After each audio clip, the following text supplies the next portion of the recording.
We are approaching Halloween time. We will talk everything Halloween. What costumes are you allowed to wear? And most importantly, what costumes are you not allowed to wear? Plus, Hillary Clinton says she's totally innocent, and Bill O'Reilly says the same thing. And neither of them has a ton of evidence to support that. We'll talk about all of those things. I'm Ben Shapiro. This is The Ben Shapiro Show.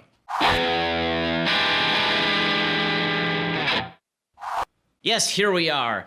It is yet another day in the most beautiful country on God's earth, but there are problems in paradise. Those problems include whether to allow your child to dress as Moana. Yes, seriously. This is what we are now going to have a big fight about. I'll explain in just a second. But first, I want to thank our sponsors over at ZipRecruiter.com. So, are you in need of great talent, but you don't have a lot of time to waste? Well, we here at the Daily Wire use ZipRecruiter all the time in order to recruit new candidates for our jobs, and you can too. Right now, ZipRecruiter allows you to post your job to over 100 of the web's leading job boards with just one click. Then ZipRecruiter puts its smart matching technology to work, actively notifying qualified candidates about your job within minutes of posting, so you receive the best possible message and the matches, and then the messages just start pouring in. ZipRecruiter is different because it doesn't depend on the right candidates finding you. It finds them for you using their proprietary technology. 80% of employers who post on ZipRecruiter get a quality candidate through the site in just one day. It is that fast. ZipRecruiter is the smartest way to hire. Find out today why ZipRecruiter has been used by growing businesses of all sizes and industries to find the most qualified job candidates with great results. You can post your jobs for free right now on ZipRecruiter for free at ZipRecruiter.com/dailywire. That's ZipRecruiter.com/dailywire. Go ahead and check it out because, again, if you need the best employee for the best possible situation, ZipRecruiter is the way to do it. ZipRecruiter.com/dailywire. We use it here at the Daily Wire, and you can too. Okay, so as we approach Halloween, it is that time of the year for us to have stupid conversations about what sort of costumes you can and cannot wear. Now, I am not of the opinion that every costume is appropriate, because that would be foolish. But I'm also not of the opinion that just because one person is offended by a costume unreasonably, that means that the costume is inherently bad, or terrible, or racist, or any of that stuff. Particularly when you're talking about children's costumes. I do think that there's a difference in kind between children's costumes and adults' costumes. So very often you'll see adults who should know better dressing as things in order to mock the culture that they're wearing something of. So, for example, if my little daughter were to dress as Princess Tiana from a Disney movie, she wouldn't put on blackface, presumably, but if she were to dress as Princess Tiana from Princess and the Frog, then nobody would be offended by that because she's a little girl. If my wife were to do the same thing, people might have some more questions. There is a difference between children's costumes and adult costumes, and I think that that's worth noting. By the way, I do think that the whole notion of adults dressing up for Halloween, I'm not the biggest fan unless you have a child. Just a general rule. Like, I have a kid, so both of us dress up in costumes for Purim, for example, and on Purim everybody dresses up. I'm not sure that adults dressing up for Halloween and like making a huge deal out of it, unless it's like a cutesy thing, is really a thing. Because it turns out that most people are just looking to get drunk and participate in various activities of which I would not approve, and so you get like slutty nurse costumes and such. Not my favorite thing. In any case, the left has decided that it must set some standards, however, and the standards for white people is you cannot dress up as anything but yourself or an inanimate object. That is culturally sterile. Basically, it has no cultural sort of weight. You can dress up as like a Rubik's Cube. Like, that would be a good thing, or a spoon. Like, a spoon would be good, right? You can dress up as a letter of the alphabet. But you can't dress up as anything else because if you do, you're likely to offend someone. So if you're a white person particularly, you have to be very, very careful about these standards. And now the left is extending these standards down to children. So there's an amazing piece in Cosmopolitan magazine that was going around yesterday that I have to go through because it does reveal, a culture that is determined to be oversensitive about things that don't matter is going to be a culture that tears itself apart. And this is a perfect example of that. We should all be sensitive to the cultural concerns of others. I think that's appropriate. I mean, I really do, actually. But I also think that if you are looking to be offended, then you're going to find something to be offended about. The latest iteration is Cosmo has put out a piece by the Red Book editors that says that you should not allow your child, your daughter, to dress as Moana for Halloween. Moana is, of course, the Polynesian princess from the self-titled movie Moana, and because she's Polynesian, they're not saying that if you have a white kid, then your kid should not be allowed to dress up as Moana. And the article is just a masterpiece of stupidity. So I really want to go through it because I think it speaks to where we are in the culture. And you want to know how you got Trump? This is how you got Trump. The feeling that everyone is oversensitive about stupid crap is how you got Trump. And then Trump says stuff that people should be sensitive about, and then they're not sensitive about it, and so things get worse. In any case, Here are the Red Book editors from Cosmo. What I tweeted was, I'll take advice on how to dress my child for Halloween when Cosmo stops telling me to abort my child or raise them gender neutral. In any case, the piece starts like this. It's mid-October, which means Halloween is just 2 weeks away, which means it's way past time to decide on a Halloween costume for your kid.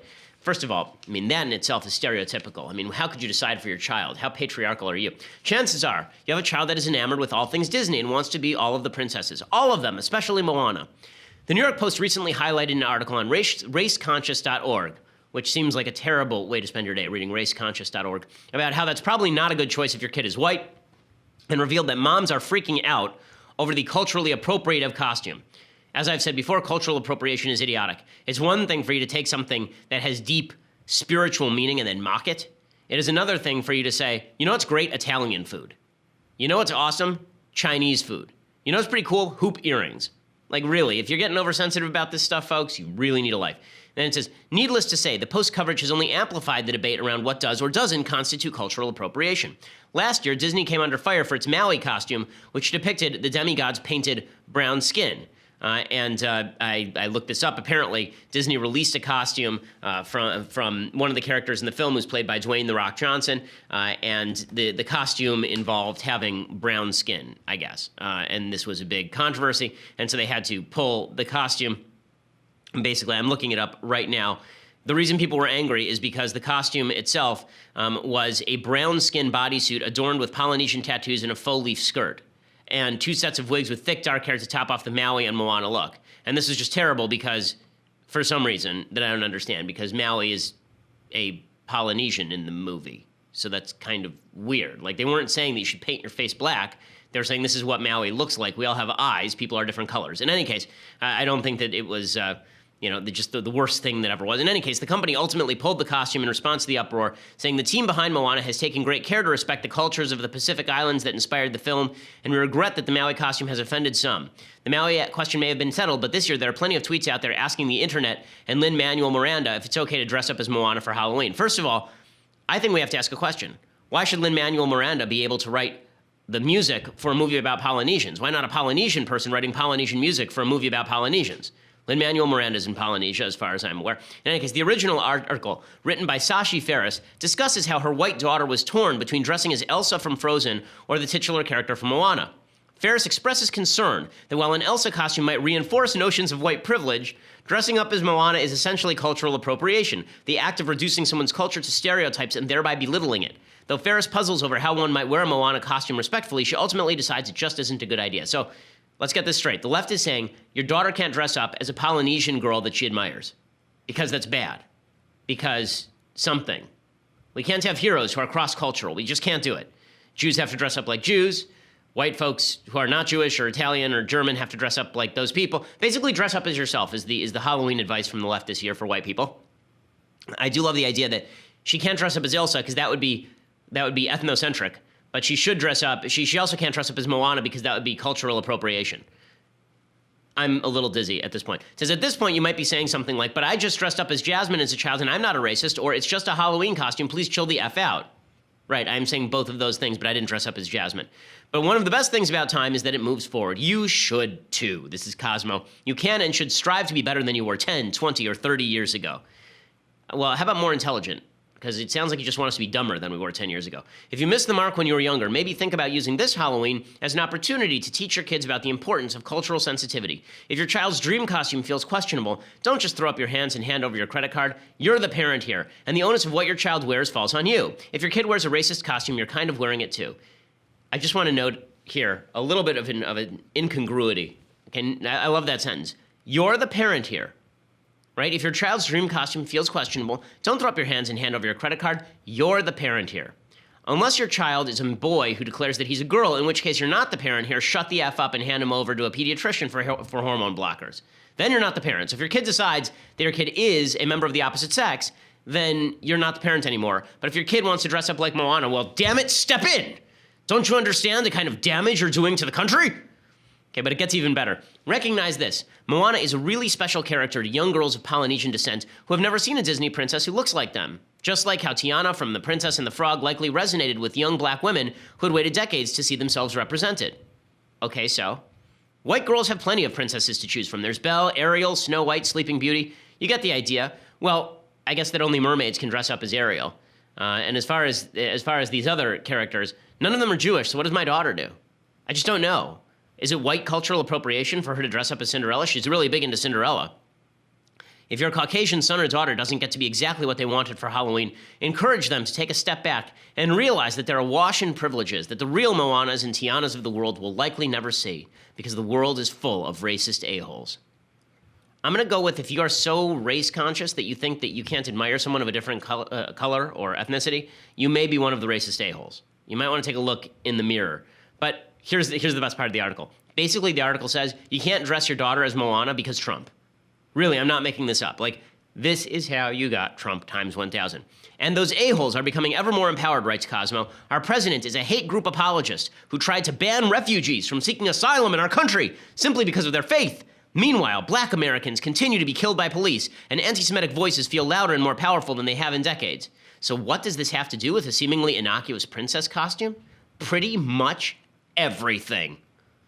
Really, that's what the article says. I'm not making this up. It's important to align with and stand up for people of color and minorities, and a key part of that is showing respect for their cultures.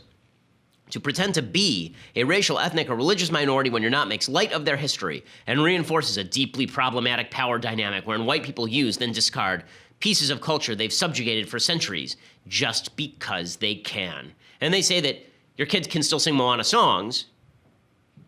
I don't know why. But you're not allowed to allow your kid to actually dress up as Moana. And then Fijian Emmeline Madigy suggests using your kid's desire to be Moana or Maui as an opportunity to teach them about actual Polynesian culture. That's fine, but why can't they dress up as those people? Okay, well, as I've said before, every year when I was growing up, when I was a child, I dressed up as John Adams. John Adams, not a Jew. Right, John Adams, a Christian founding father. I used to get in that costume every year because I was a huge John Adams fan because I grew up on the movie 1776. Was that culturally appropriating John Adams? Was that making light? The whole point of your kid wearing a costume is that your kid is saying the costume is cool. It's that simple. End of story. But this is how you get Trump, really. It's the oversensitivity and the deliberate oversensitivity and the attempts to paint everyone who is not willing to fall for this microaggressions culture as racist. That is the serious problem, and it's why people are rejecting this nonsense wholesale. Okay, before I go any further, and I'm going to talk about the President Trump Bob Corker spat that has now broken out, because it's a day ending in Y, which means that somebody is in a fight with President Trump, and President Trump is in a fight with somebody, none of which actually forwards policy. By the way, I'm not just going to be critical of Trump's policy. There's a good story about Trump's policy I want to tell you, too.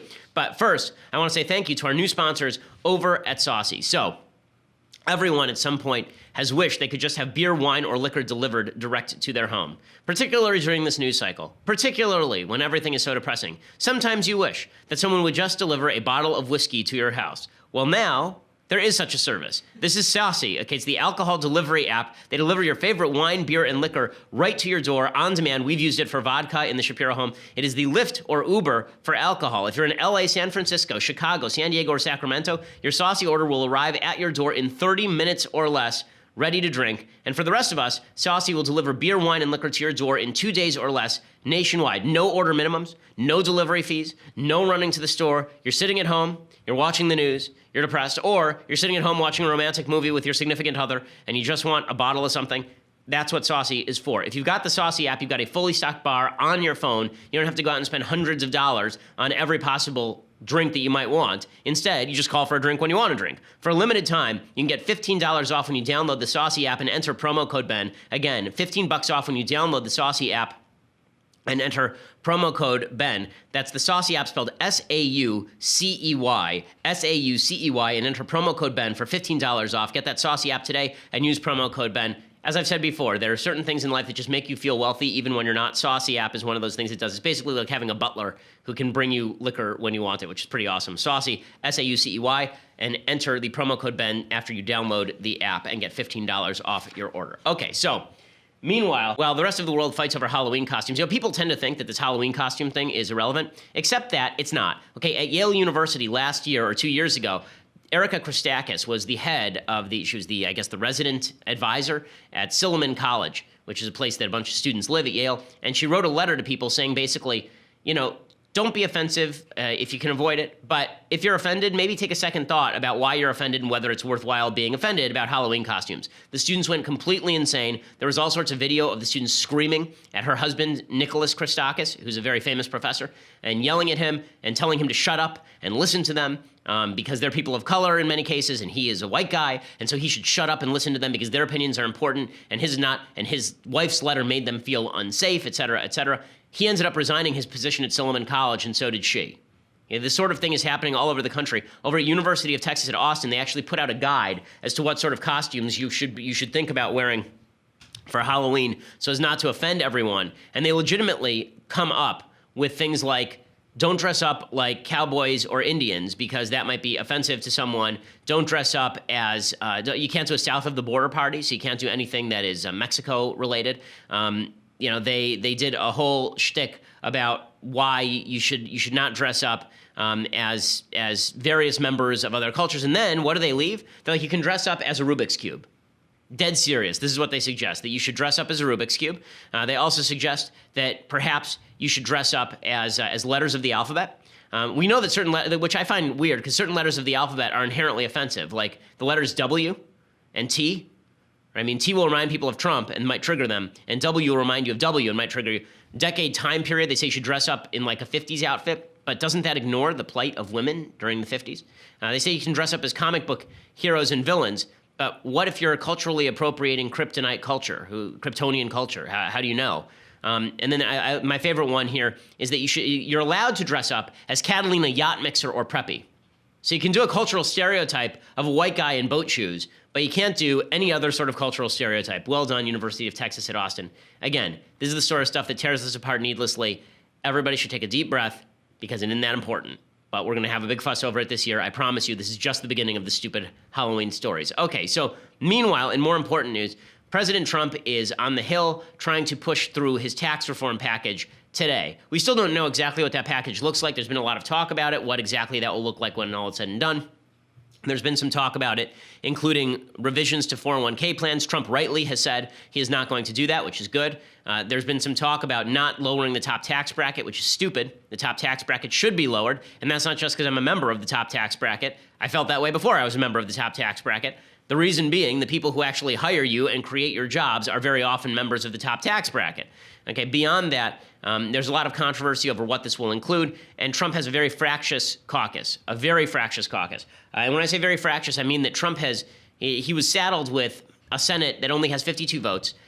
Lisa Murkowski and Susan Collins and John McCain and Rand Paul are always going to be iffy on anything. Rand Paul barely votes for anything because he wants to maintain his supposed purity, and Lisa Murkowski and Susan Collins are very left-leaning Republicans, so hard to get them to vote for anything.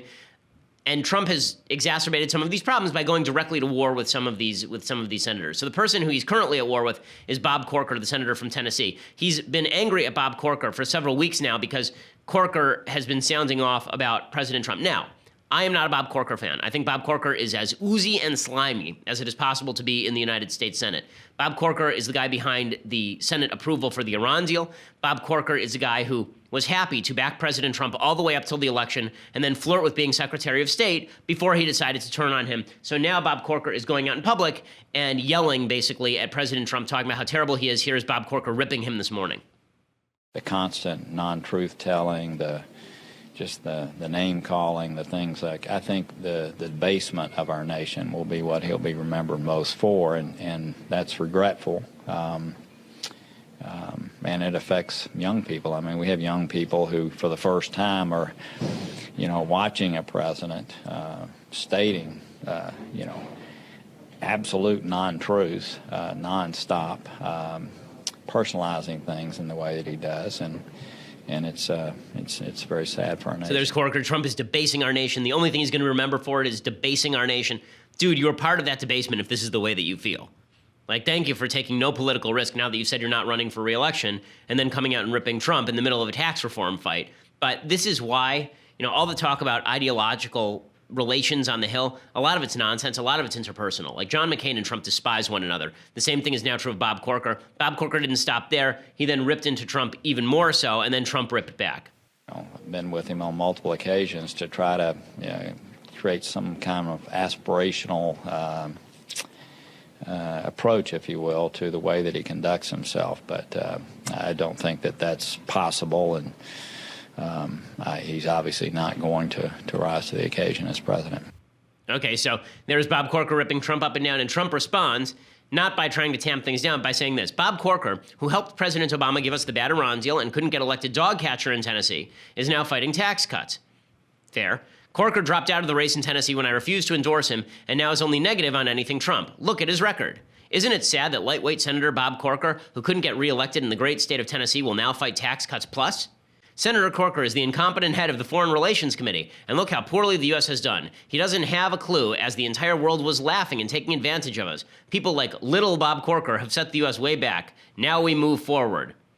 Okay, first of all, I do like that Trump does have a rotating series of about 10 insults, and he just keeps going around and around. It's sort of like the old photo rotation that you had at your grandparents' house. It just click, okay, time for a new insult. Little, L-I-D-D-L-E, apostrophe for some reason, Bob Corker. The question here is not whether Trump is right about Corker. I just said Corker's oozy and slimy.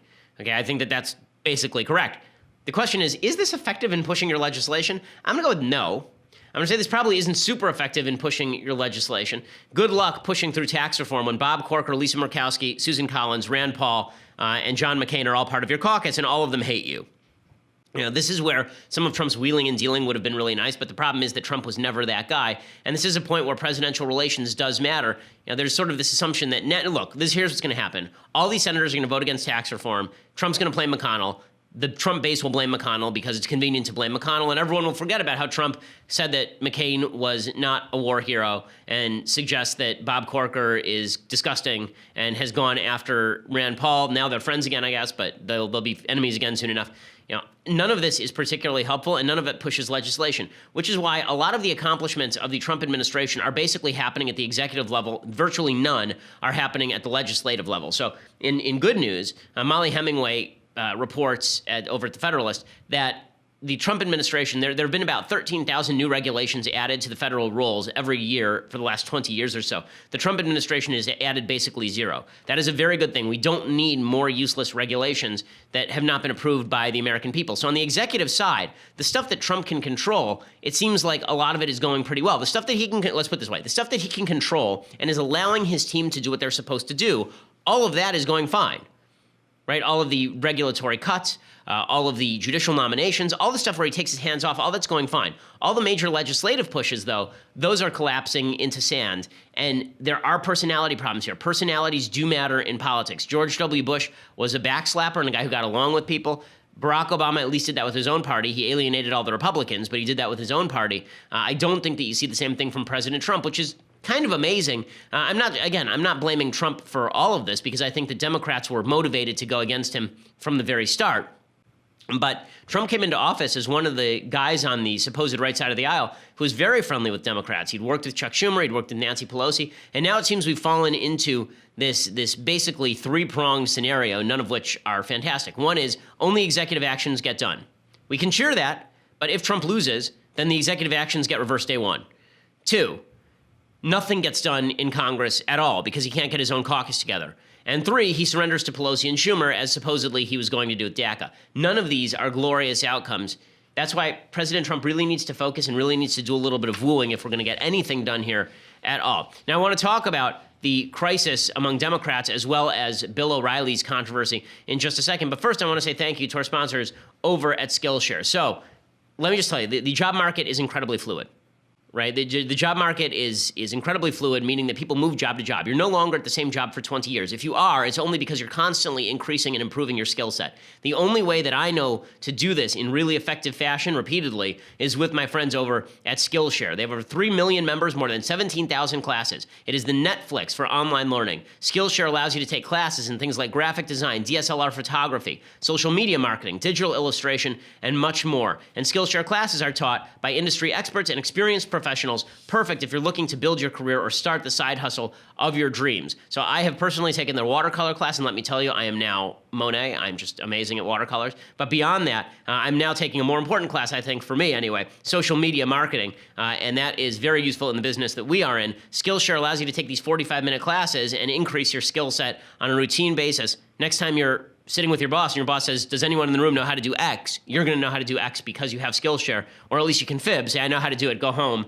Google it, go on Skillshare, find the class that you're looking for, and then learn what you need to know. Skillshare is giving my listeners a 1-month free trial of unlimited access to over 17,000 classes. Go to Skillshare.com/Shapiro. That's Skillshare.com/Shapiro and start your free month today. Once you start it, you're not going to want to stop it. Skillshare.com/Shapiro. Go check it out. Okay, so meanwhile, in other news, the big news over the weekend was, of course, this big report from the New York Times that Bill O'Reilly had apparently paid out a $32 million settlement on some sort of unspecified sexual harassment allegations. A New York Times reporter was on television yesterday talking about how Bill O'Reilly was trying to quash the story. I don't think he thought he could get us to not write the story, but maybe he thought that he could bully us into not doing it or get us, sort of push us into not doing it.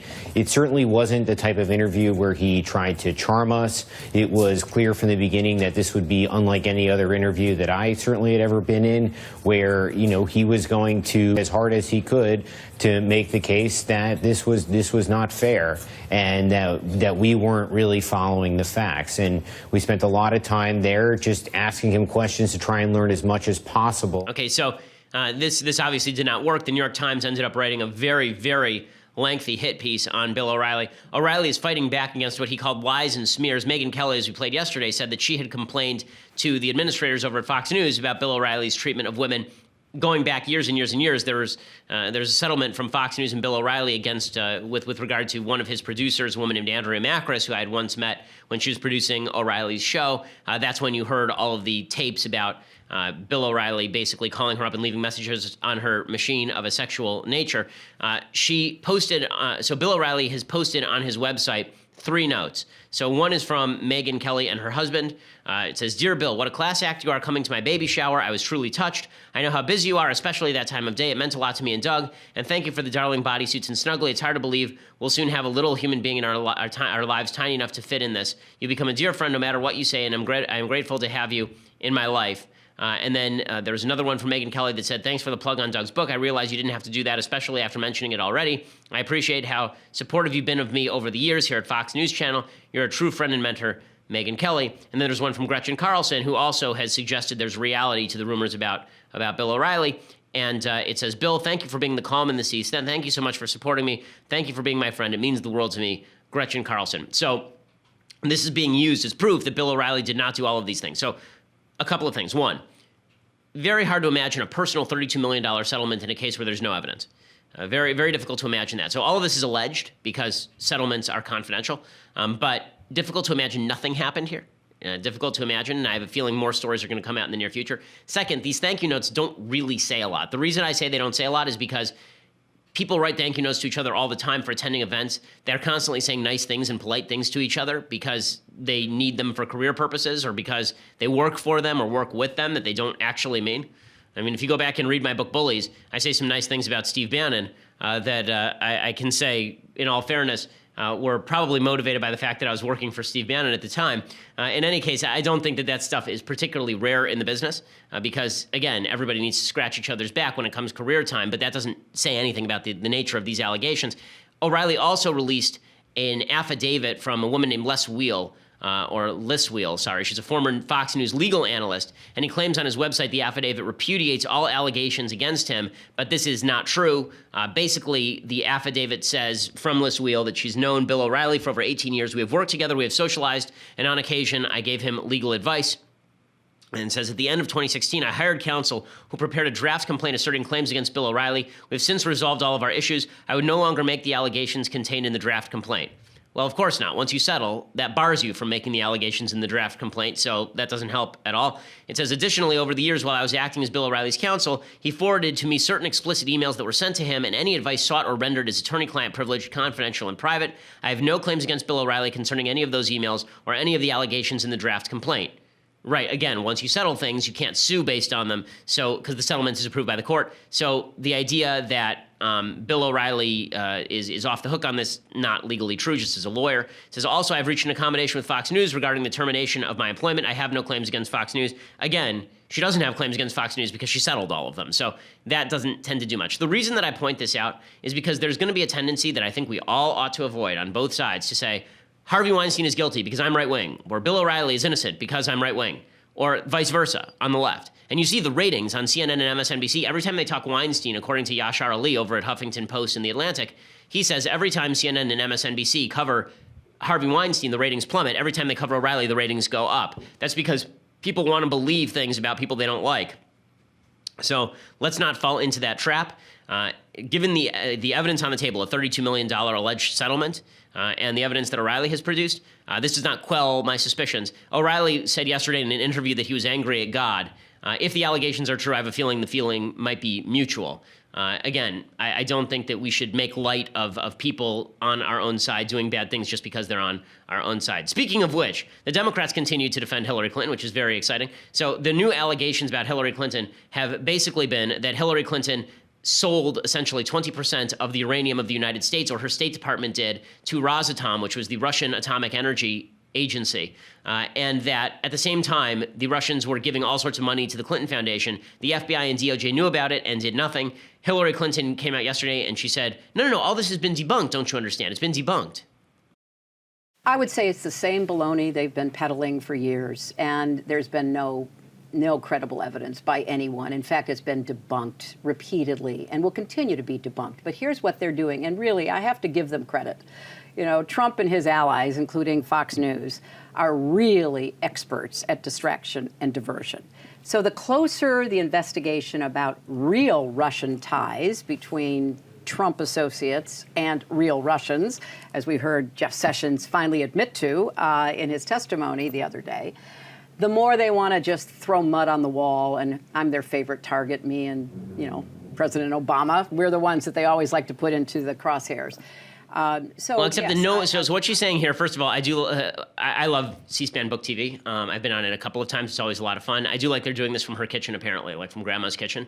But in any case, Hillary Clinton saying that she's completely innocent, this is why she lost, right? I mean, one of the reasons she lost is because she obviously wasn't. And most of the evidence that is now coming out about events that happened with regard to Russia actually is blowing back on things like the Podesta Group, not on Trump per se, at least the stuff that's being leaked. So we still have to reserve our judgment on what exactly has happened here. But it doesn't look good for Hillary Clinton. And people on the left who are willing to sort of brush away all of this are making a mistake, I think. Trey Gowdy, who is the head of the House Investigative Subcommittee, House Judiciary and Oversight Committee, he announced on Tuesday a joint investigation into how the FBI handled last year's investigation into Hillary Clinton's private email server. This, I think, is completely appropriate because, once again, I think it's pretty clear that James Comey had pre-decided the outcome of how this is going to work before it actually happened. So that is another controversy that just will not die. Okay, so I want to get to some things I like, some things I hate, and then we'll deconstruct a little bit of culture. So let's jump right in. So let's begin with things I like today. So, things I like. I just finished reading all the way through Maimonides' Guide to the Perplexed. So people are constantly asking, what's a good book about kind of Jewish philosophy? It's a pretty sophisticated book about Jewish philosophy by Moses Maimonides, who is probably the most famous rabbi in the post-biblical era. Maimonides, Rambam, as he is called in the Jewish community because he's Moses ben Maimon, so Rabbi Moses ben Maimon, RMBM, right, Resh Mem Bet Mem. So Rambam was the author of the Guide for the Perplexed. This was a series of letters that he basically wrote to one of his students all about trying to square religion with secularism. And it's quite fascinating, especially because there's a bit of a misconception inside some parts of the Orthodox Jewish community that secular learning doesn't play a role in how great rabbinic minds have thought about the world. Half of this book is basically a restatement of Aristotelian theories about the creation of the universe and arguments about it. Maimonides was deeply engaged in secular culture, and that's what makes the Guide for the Perplexed so interesting. He talks about the questions of free will versus determinism. He talks about the questions of God's providence over the universe. He talks about questions about why bad things happen to good people. It's really interesting. This thing was written in the 12th century, rather, and it's still readable. This translation that you see up on your screen here was written, I think it was 1979, and it's a pretty good translation. Now, it is sophisticated. You should probably do some reading about Aristotle before you read this. I would suggest, as I've mentioned, Edward Fazer's books on Aristotelian theory. That gives you a good background in this. What's really fascinating culturally is that the Guide for the Perplexed was basically written at about the same time as Thomas Aquinas was writing Summa Theologica. And they mirror a lot of their logic, which makes a lot of sense because Aquinas was a Christian thinker who believed in the Old Testament, and Moses Maimonides was a Jewish thinker who believed in the Old Testament, and both of them believed in Aristotle. So the attempts to square Aristotelian theory with Judeo-Christian belief is one of their missions. It's something in which I deeply believe. Go watch my speech at University of Tennessee, Knoxville, if you're interested in seeing how I think this plays into the American founding. I'm actually writing a book on all of this right now that I'm looking forward to pushing out probably sometime next year. Okay, other things that I like. So yesterday, I showed you the CNN ad talking about how an apple is just an apple, unless, of course, it's not. So a fellow named Greg Tomlin, friend of mine, producer over at Michael Medved's show, he cut this ad in response to the CNN ad. This is a man. Some people might try to tell you it's a woman. They might scream, "Woman, woman, woman," over and over and over again. They might put "woman" in all caps. You might even start to believe that this is a woman. But it's not. This is a man. So thanks to Greg Tomlin, very funny stuff. Obviously, CNN does not believe that, which is why whenever they do the "We Are the Facts" network, you just go, no. Okay, time for a couple of things I hate, then we'll deconstruct some culture. So, things that I hate. So speaking of useless invocation of racism for no particular reason except to annoy people, Jesse Jackson, who, again, should really have very little to say about things racial. Jesse Jackson, given the fact that he used to call New York Hymietown and such, Jesse Jackson made the statement on Undisputed on Fox Sports 1 that, first of all, I don't know why Jesse Jackson is even on a sports channel. Why is Jesse Jackson on a sports channel? I love that Rush Limbaugh was booted off ESPN for saying that Donovan McNabb was overrated. And Jesse Jackson, it's totally fine for him to be on a sports channel talking about his perspectives on sports. What he's about to say here is so utterly nuts that I just have to play it for you. Here's Jesse Jackson. All the free agencies around the world owe their wages and their benefits to Kurt Flood, who paid the price of rebelling against the system of oppression. And it is oppressive. To go from picking cotton balls to picking footballs and basketballs without freedom is not very much progress. It's just a lateral move. And what strikes me is that in football, the reason why so many guys are standing when the president says, fire them, and we're talking about sons. These boys are not sons. They're sons of mothers who produce champions. They're not sons of the sons of mothers who produce champions. That's what they really are. Okay, so I don't understand what he's saying in the last part because his Jesse Jackson's patterns of speech are difficult to decipher sometimes. But what he is saying at the beginning there is he says that to go from picking cotton balls to picking footballs and basketballs without freedom is not very much progress. This is so insane. It's so insipid. To suggest that the football players who are earning millions of dollars to play football, or basketball players who are earning millions of dollars to play basketball, and they don't have freedom, they can say whatever they want off the court. They can do whatever they want off the field.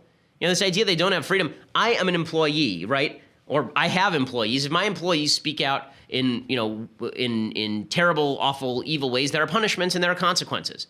Okay, the idea that Jesse Jackson is going to go around saying that employees are the same as slaves is just insipid. And again, it's insulting to slaves. I mean, you're really going to equate like Steph Curry with a slave? I don't think Steph Curry would do that. But if this is the line that we're going to use from now on, then race relations are basically dead. Okay, other things that I hate. This cartoon appeared in the Berkeley student newspaper a couple of days ago. Alan Dershowitz was speaking on Berkeley student campus. This one is directly from Der Stürmer. I mean, this is completely from the Nazi newspapers. It's a very ugly picture of Alan Dershowitz with the hook nose and the fat lips, and it says the liberal case for Israel, and then behind and there's sort of a board that he's putting his face through speaking to students, and then behind the board there's a foot stomping what appears to be a Palestinian person with a Palestinian flag, and in his hand, an IDF soldier shooting a child. Okay, this is just pure anti-Semitic dribble. The idea that, number one, IDF soldiers are just going around shooting Palestinian children for no reason at all, for fun of it, and that Alan Dershowitz is being paid off by these people because he's a Jewish front, basically for evil Jews. You could legitimately remove the caption, the liberal case for Israel, and just write Judaism, and then you could remove the caption IDF and just put a Jewish star, and this would look like it's directly from a Nazi newspaper. No retractions from the UC Berkeley newspaper. Pretty insane stuff. Okay, quickly we're going to deconstruct the culture, and then I have a surprise for frequent listeners of the Ben Shapiro Show. So, deconstructing the culture. Every Tuesday, we take a little bit of culture and we deconstruct it. So here is the culture we are going to deconstruct today. Eminem, who also appears to be basically Mike Pence. He's sort of turned into Mike Pence. When he takes off that hat, he's got the white hair and their hair, they look identical. Eminem, in an attempt to seek relevance, has decided to alienate half of his audience by suggesting that President Trump is evil, and he did a freestyle rap to this effect at the Black Entertainment Television Awards. Here's what he said. Okay, so this is the genius of Eminem. We have heard that this man is akin to Beethoven. This is only Beethoven after he had suffered from lead poisoning, presumably. Even then, Beethoven was still writing Good Stuff Deaf and poisoned by lead. I'm pretty sure that's not equivalent.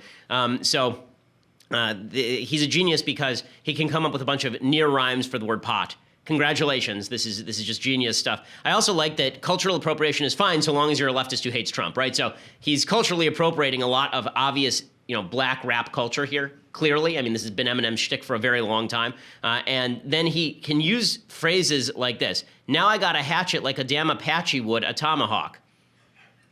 Totally fine, right? No cultural appropriation there, nothing insulting there. Right, that's not insulting in any way, but that's just because he is just a genius leftist who hates President Trump. Apparently, he attended an NBA game in Detroit, and he was cheered. Kid Rock, however, was booed. Kid Rock, by the way, says he's no longer going to run for Senate. So just like General Sherman, if nominated, he will not run. If elected, he will not serve. Kid Rock has now stated the same, except he screamed really loud and said "bada wada badiga" at the same time. Okay, other things. Final deconstructing the culture point. Mark Wahlberg has now come out and repented for doing the movie Boogie Nights. Now, I've never actually seen this film. I've heard that it's a very good movie. Mathis, you've seen the movie? No. I've heard that it's good, but it is obviously a glorification of the pornography industry, is the idea of it anyway. And he said he asked God to forgive him for some of his past movie roles, especially Boogie Nights. He was speaking with Cardinal Blaise Kupich in Chicago this past weekend, and he said, I hope God is a movie fan and also forgiving because I've made some poor choices in my past. And he said the Boogie Nights is up there at the top of the list. Good for him. I mean, good for him. I believe in the capacity for redemption and forgiveness. That's one of the things religion is all about. And it's good to see some people in Hollywood who have the capacity to look back at things that they've done and say, perhaps that was a bad idea. Okay, now, I have a surprise for all of you. The surprise is that for years, literally years here on the Ben Shapiro Show, you have heard me talk about Birch Gold. And you have wondered, who are these Birch Gold people? What do they do? Why are they special? Well, joining us here on the Ben Shapiro Show, we decided to have on Philip. He's a precious metals specialist from Birch Gold. Philip, welcome to the Ben Shapiro Show. Thanks for having me, Ben. Okay, so first of all, cool accent. Second of all, let's start by asking you, where do you think the market is going right now?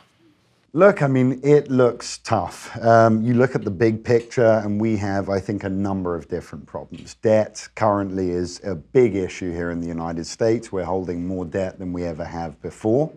And of course, the stock market looks problematic to say the least. I mean, it's been going up and up and up and up, but it's the nature of that growth, I think, that has been so concerning. Look, for example, at stock prices versus company earnings. Historically out of proportion in today's climate. We've seen it in two other occasions historically, 29 before the crash that ultimately sparked the Great Depression, and more recently in the year 2000. So the numbers are not looking good. Okay, so given that fact, I've said many times on the show that one way to protect yourself is to diversify by investing in precious metals, but what makes Birch Gold different than other groups of people who are trying to sell precious metals? Look, I think there's a number of things. First of all, you look at our track record. We have A+ ratings with the Better Business Bureau, longevity, and a solid history. More than that, I would say the approach. I mean, look, we know that there are tough times, and I think in tough times, the fearmongers come out. That's one thing that we're, we stress a lot. Look, there is a rational argument for precious metals in today's climate, and I think fear just clouds the decision-making process. So we guide our clients through very carefully, and we make sure that things are done effectively. And that honesty is something that I definitely appreciate. Can you explain sort of how a client goes through the process? If they want to get involved with Birch Gold, do they call you up? Do they go to your website? And then how does that process actually work? Of course. I mean, they can go to our website, birchgold.com/Ben. They can get a free info kit there. Typically, our clients will contact us and we will guide them through the process. So we have an understanding of what they're trying to achieve, we can make recommendations and really handle the process from start to finish. Whether it's a cash purchase or protecting IRA funds, we handle everything. And that's one of the things that I really appreciate about you guys, that you are honest about looking at people's financial situations and helping them come to the correct conclusions. So again, it's birchgold.com/Ben if you want to go check it out. And they are the people that I trust with precious metals investment. As I say before, everyone I think should have at least some of their money in precious metals. And right now, one of the things that you've been pitching for a while is the idea that you can shift your 401k or IRA into precious metals IRA. How would that work? Yeah, absolutely. So first of all, one can move all or a portion of any 401k or IRA that you have. In terms of the mechanics, it's very simple. I always say to clients, you need to determine, what you're looking to do, how much you're looking to work with. But at that point, we can handle the process. I mean, we have an in-house IRA department. They will fill out paperwork and essentially manage the heavy lifting between custodians. So we do the work. The client makes the decision, of course. Well, folks, if you're interested in investing with Birch Gold, then you can talk to somebody like Philip by going over to birchgold.com/Ben. Who knows, if you get that accent on the other end of the phone, then it is Philip. But in any case, Philip, thanks for joining the show. Really appreciate it. Thanks for having me. Okay, so tomorrow we will be back with much, much more. We'll give you the update on the tax plan. And I would like to talk a little bit more about some of the good stuff that's happening that people aren't talking about. We'll get to all of that tomorrow. I'm Ben Shapiro. This is The Ben Shapiro Show.